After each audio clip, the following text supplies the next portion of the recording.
আসসালামু আলাইকুম সুপ্রিয় শিক্ষার্থীরা, আশা করি সবাই ভালো আছো, সুস্থ আছো এবং বাড়িতেই অবস্থান করছো। আমি তোমাদের সাথে যুক্তিবিদ্যা দ্বিতীয় পত্রের পঞ্চম অধ্যায় কার্যকারণ সম্পর্ক প্রমাণ পদ্ধতি নিয়ে ফিরে এসেছি। আমি তোমাদের সাথে আজকে আলোচনা করব ব্যতিরেকি পদ্ধতি নিয়ে। এই ব্যতিরেকি পদ্ধতির সংজ্ঞাটি এবং এটির উদাহরণগুলো আমরা আজকে দেখব।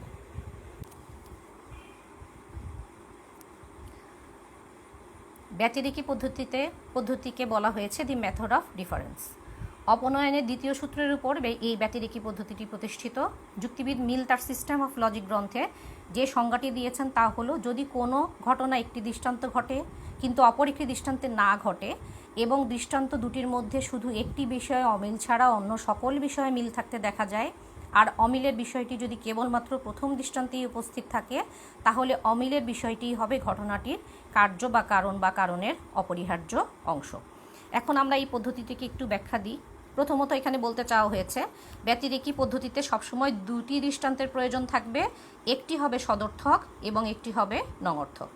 দ্বিতীয়ত, সদর্থক এবং নঙর্থক দৃষ্টান্ত দুটিকে বিশ্লেষণ করলে তাদের মধ্যে একটি বিষয়ে অমিল পাওয়া যাবে। তৃতীয়ত, ব্যতিরেকি পদ্ধতিতে আমরা কারণ থেকে কার্য বা কার্য থেকে কারণ উভয় দিকেই গমন করতে পারি। চতুর্থত, এটি মূলত অমিল বা পার্থক্যের একটি পদ্ধতি। এখন আমরা অপনয়নের সূত্রটির প্রয়োগ ব্যতিরেকি পদ্ধতির উপর দেখব।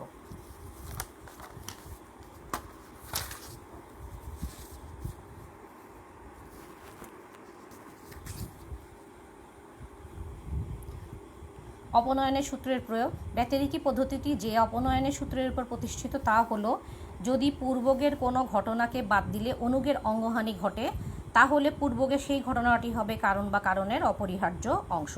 এটি অপনয়নের দ্বিতীয় সূত্রের উপর প্রতিষ্ঠিত।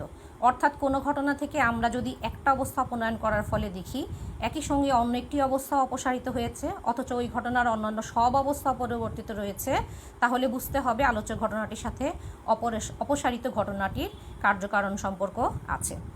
একটি সাংকেতিক দৃষ্টান্ত আমরা দেখাচ্ছি এখানে। প্রথমটি হচ্ছে সদর্থক দৃষ্টান্ত। এই সদর্থক দৃষ্টান্তে এখানে দেখানো হয়েছে, প্রথম দৃষ্টান্তে ক খ গ, পরবর্তী প ফ ব, দ্বিতীয় দৃষ্টান্তে খ এবং গ, পরবর্তীতে ফ এবং ব।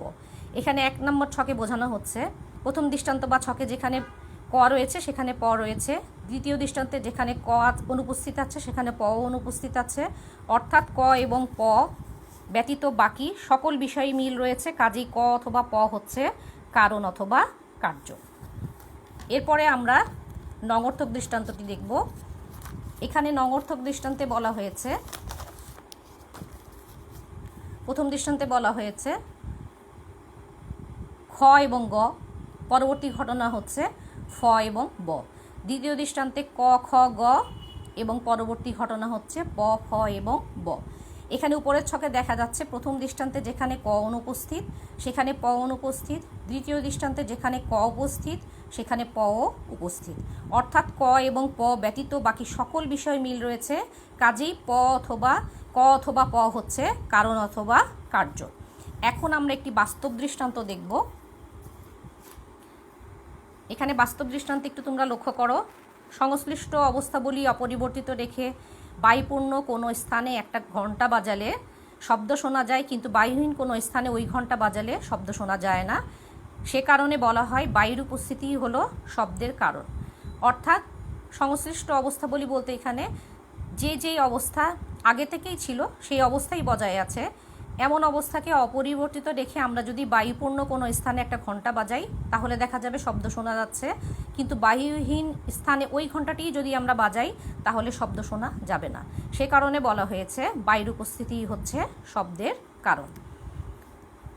এরপরে আরেকটি উদাহরণ দিয়ে বোঝানো হয়েছে, এক টুকরো পালককে এবং মুদ্রাকে একই সাথে উপর থেকে ফেলা হয়েছে, দেখা যাচ্ছে একই সাথে দুটো মাটিতে পৌঁছাচ্ছে না, কিন্তু পাম্প করে যদি ওই জায়গা থেকে আমরা বাতাস বের করে ফেলি, অর্থাৎ বায়ু শূন্য করে ফেলি, তাহলে দেখা যাবে মাটিতে পৌঁছাতে দুটির একই সময় লেগেছে। সুতরাং এখানে বলা হয়েছে হাওয়ার প্রতিরোধী সময়ের তারতম্যের কারণ। এভাবেই ব্যতিরেকি পদ্ধতিতে সদর্থক এবং নঙর্থক দৃষ্টান্তের সাহায্যে কোনো কিছু বোঝানো হয়েছে। আজকে এ পর্যন্তই। ধন্যবাদ সবাইকে।